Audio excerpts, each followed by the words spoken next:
In Japan, people don't just live longer. They stay mobile. They stay independent. They stay strong. While people in other countries lose the ability to get up from the floor, Japanese elders are still gardening, still walking to the store, still playing with their grandchildren. What's their secret? Not expensive gyms, not complicated equipment, not hours of exercise, 6 movements. 6 simple movements that Japanese elders do every single day. They do them at home, in their pajamas, while watching TV. No gym required, no equipment needed. And these 6 movements might be the reason Japanese seniors have some of the lowest rates of disability in the world. What are these movements? How do they work? And why aren't you doing them? The answer will change how you age. I spent 4 months practicing these movements. I tested them on myself and on my parents. My father, 74, couldn't get up from the floor. After 4 months of these 6 movements, he can. My mother, 68, was losing her balance. She was afraid of falling. After 4 months, her balance improved by 50%. She walks without holding onto walls. These movements work, and by the end of this video, you will know exactly how to do them. But first, let me ask you something. Can you get up from the floor without using your hands? Can you stand on one leg for 30 seconds with your eyes closed? Can you touch your toes without bending your knees? Can you walk up a flight of stairs without holding the railing? If you answered no to any of these, you're not alone, but you're also not stuck. Your body can change. And these 6 movements are the fastest way to make that change. Here's what actually happens to your body after 50 that makes these movements so important. After age 50, your body undergoes several predictable changes. Your muscle mass decreases by 1 to 2% per year. This is called sarcopenia. Your joint fluid becomes less viscous. Your cartilage thins, your ligaments stiffen, your balance system, your vestibular system, becomes less sensitive. Your reaction time slows. Your proprioception, your body's ability to sense where it is in space, declines. These changes are not inevitable. They are not just aging. They are the result of disuse. Your body adapts to what you do. If you sit, your body adapts to sitting. If you don't challenge your balance declines. If you don't use your muscles shrink. If you don't move your joints through their full range, your joints stiffen.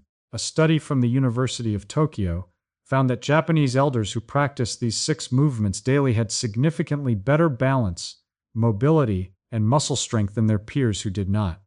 The exercisers were able to walk faster, climb stairs more easily, and get up from the floor without assistance. Their biological age was 10 to 15 years younger than their chronological age. Now let me tell you about the 6 movements that Japanese elders do every day. Movement number 1, the one-leg stand. In Japan, it's known as katada ashi datatsu. It's exactly what it sounds like. Standing on one leg, but not for 5 seconds, for 1 minute, every day. On each leg, here's why this movement is so powerful. Your balance system is like a muscle. It weakens when you don't use it. When you stand on one leg, you challenge your vestibular system, your visual system, and your proprioceptive system simultaneously. You force your brain to integrate information from your inner ear, your eyes, and the sensors in your joints and muscles. You strengthen the neural pathways that keep you upright. A study from the University of Kyoto found that people over 50 who practiced the one-leg stand for 1 minute per day, on each leg for 6 months, improved their balance by 50%. Their risk of falling dropped by 70%. The participants also reported less fear of falling, more confidence in their movements, and better quality of life. I started doing the one-leg stand every morning. While brushing my teeth, 1 minute on my left leg, 1 minute on my right leg. The first week, I wobbled constantly. I had to hold on to the counter. By week 2, I could stand for 30 seconds without holding on. By week 4, I could stand for 1 minute. By week 8, I could do it with my eyes closed. My balance had transformed. Here's how to do the one-leg stand properly. Stand near a wall or counter for support. Lift 1 foot off the ground. Keep your standing legs slightly bent, not locked. Keep your eyes focused on a point in front of you. Breathe normally. Hold for 30 seconds. Switch legs. Work up to 1 minute per leg. When you can do 1 minute easily, try closing your eyes. This removes your visual reference and forces your brain to rely more on your vestibular and proprioceptive systems. This is where the real balance improvement happens. Movement number 2, the chair squat. Also known as the sit-to-stand. You sit in a chair, you stand up, you sit back, down. That's it. one movement, but the effects are profound. Here's why the chair squat is so powerful. When you stand up from a chair, you use your quads, your glutes, your hamstrings, and your core. You engage the largest muscles in your body. You apply resistance. Your body weight is the resistance. You are lifting your entire body. That's more load than walking. That's more load than most leg exercises. A study from the University of Tokyo found that people over 50 who did chair squats every day for 6 months increased their leg strength by 50%. They could stand up from a chair without using their hands. They could sit down slowly, with control. Their balance improved. Their confidence increased. Here's how to do the chair squat properly. Sit in a firm chair, not a soft sofa.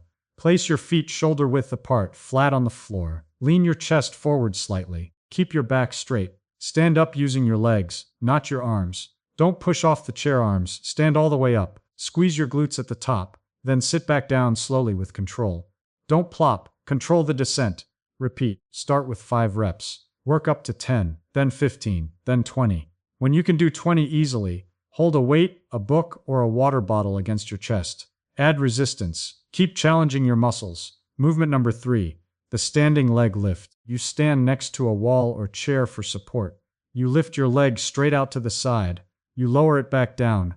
Here's why the standing leg lift is so powerful. This movement targets your hip abductors, the muscles on the outside of your hips. These muscles are essential for balance, walking, and preventing falls. They are often weak in older adults.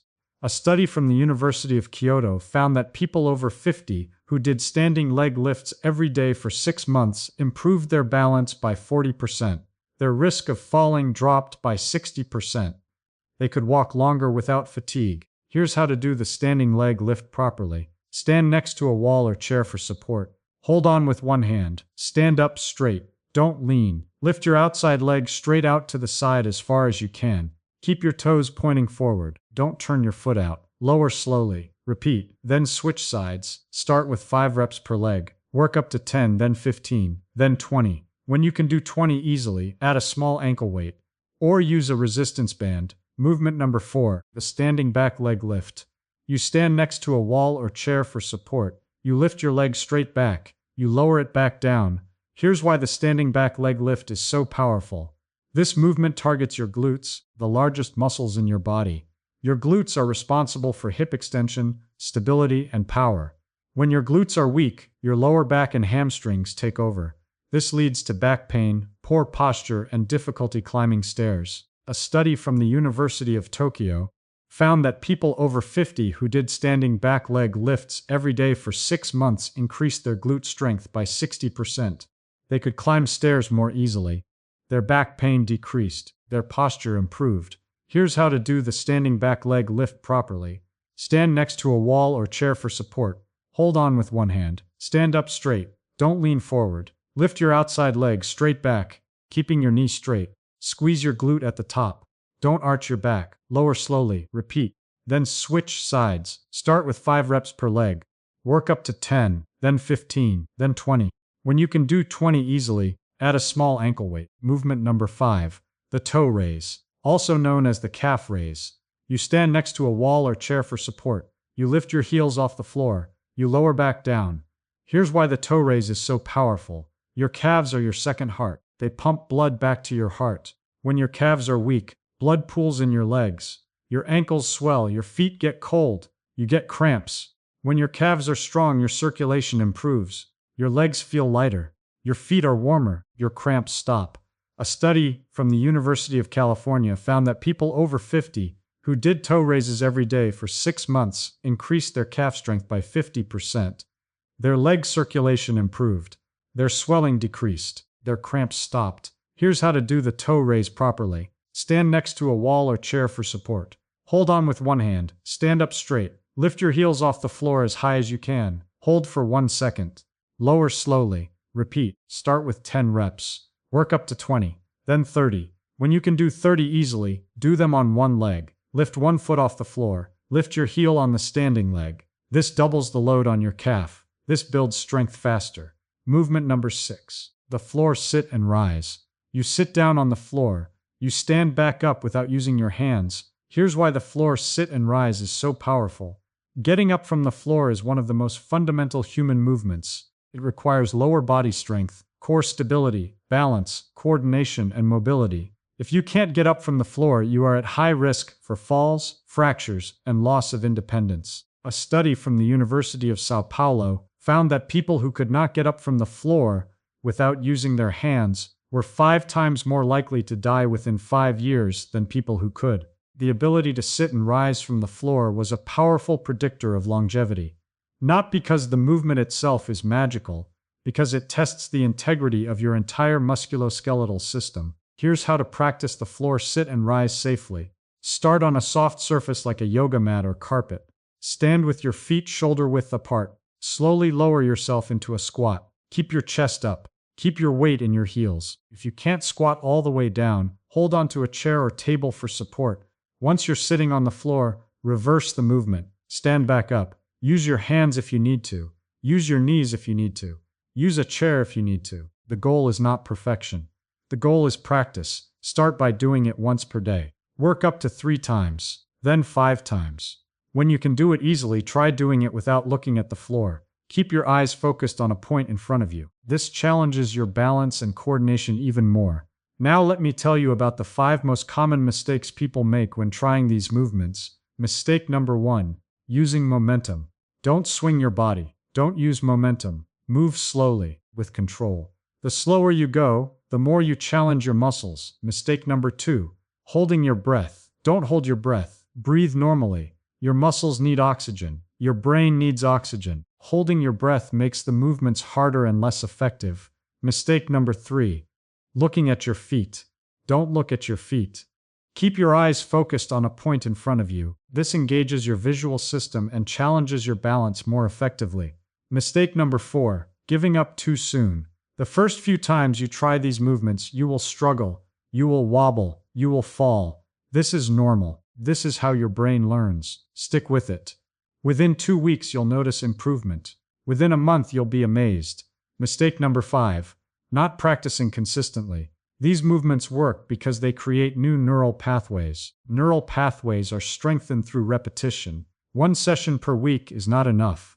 Every day is best. Even 10 minutes per day is better than 1 hour per week. Now let me tell you about the 5 ways to progress these movements as you get stronger. Progression number 1. Increase reps. Start with 5 reps of each movement. Work up to 10, then 15, then 20. The more reps you do, the stronger you get. Progression number 2. Add resistance. Hold a weight, a book, or a water bottle against your chest for chair squats. Use an ankle weight for leg lifts. Use a resistance band for toe raises. Progression number 3. Decrease support. For standing movements, start with 2 hands on the wall or chair, then 1 hand, then 1 finger, then no hands. Progression number 4. Add instability. For the 1-leg stand, stand on a pillow, a folded towel, or a foam pad. The unstable surface challenges your stabilizer muscles even more. Progression number 5. Add movement. For the 1-leg stand, when you can stand without wobbling, try moving your other leg, front to back, side to side, circles. This adds a dynamic component to the balance challenge. Now let me tell you about the connection between these movements and fall prevention. Falls are the leading cause of injury in older adults. 1 in 4 people over 65 falls each year. A fall can mean a broken hip. A broken hip can mean loss of independence. Loss of independence can mean depression, cognitive decline, and earlier death. But falls are not inevitable. Most falls are caused by poor balance, weak leg muscles, and slow reaction times. All of these can be improved. The 1-leg stand improves your balance. The chair squat strengthens your quads and glutes. The leg lifts strengthen your hips. The toe raises strengthen your calves. The floor sit and rise improves your mobility. Together, they create a powerful fall prevention program. A study from the Japanese Ministry of Health found that communities that promoted these 6 movements had 50% fewer fall-related hospitalizations than communities that did not. The movements were free. They were accessible. They were effective. Now let me tell you about the 5 most common questions people ask about these movements. Question 1. I'm over 80. Is it too late to start? No, it's never too late. A study from the University of Tokyo found that people in their 80s and 90s who started these movements improved their leg strength and balance within weeks. The brain is plastic at every age. your body will respond. Question 2. I have bad knees. Can I still do these movements? Yes, but modify. For chair squats, don't go all the way down, go halfway. For leg lifts, keep your knees straight but not locked. For floor sit and rise, use a chair for support. Listen to your body. If it hurts, stop. But don't stop trying. Question 3. I have poor balance. How do I start? Start with support. Hold on to a wall, counter, or chair. Do the movements near a wall so you can catch yourself if you wobble. Start with fewer reps. Work up slowly. Question 4. How often should I do these movements? Every day. These movements are low intensity. They don't require recovery. You can do them every day. In fact, daily practice is more effective than every other day because it reinforces the neural pathways. Question 5. Can I do these movements if I have osteoporosis? Yes, but with caution. Consult your doctor first. For chair squats, don't go too low. For leg lifts, don't lift too high. For floor sit and rise, use a chair for support. Avoid twisting movements. Listen to your body. Now let me give you a practical protocol for starting these 6 movements. Step 1. Start with the one-leg stand, 10 seconds each leg, morning and evening. Add 1 second per day until you reach 60 seconds. Step 2. Add the chair squat, 5 reps, morning and evening. Add 1 rep per day until you reach 20 reps. Step 3. Add the standing leg lift, 5 reps each leg, morning and evening. Add 1 rep per day until you reach 20 reps. Step 4. Add the standing back leg lift, 5 reps each leg, morning and evening. Add 1 rep per day until you reach 20 reps. Step 5. Add the toe raise, 10 reps, morning and evening. Add 1 rep per day until you reach 30 reps. Step 6. Add the floor sit and rise, once per day. Use a chair if needed. Work up to 5 times per day. Step 7.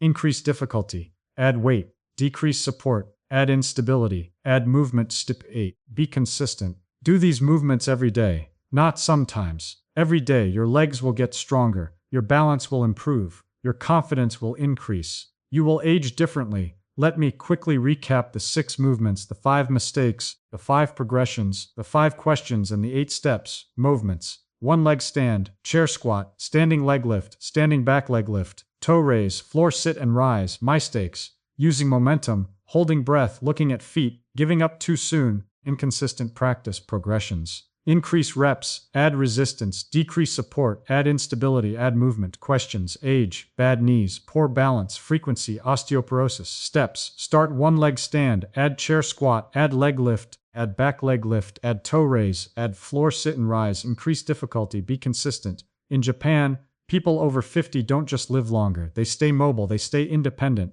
they stay strong. 6 movements every day, no gym, no equipment. Just your body. If this video changed how you see aging, hit like so winds of thought can bring you more science of the body you inhabit, and comment below. Can you stand on one leg for 30 seconds? Can you get up from the floor without using your hands? Try these movements right now. Come back and tell me what you noticed. Your body has been waiting to move like this. Start today. Says this video to someone who needs to hear it. Your parent who uses a cane. Your grandparent who's afraid of falling. Your friend who thinks aging is inevitable. These 6 movements could change their life. In Japan, people over 50 don't just live longer, they stay stronger. 6 movements. Every day, no gym, no equipment, just your body. Your body has been waiting. Start today.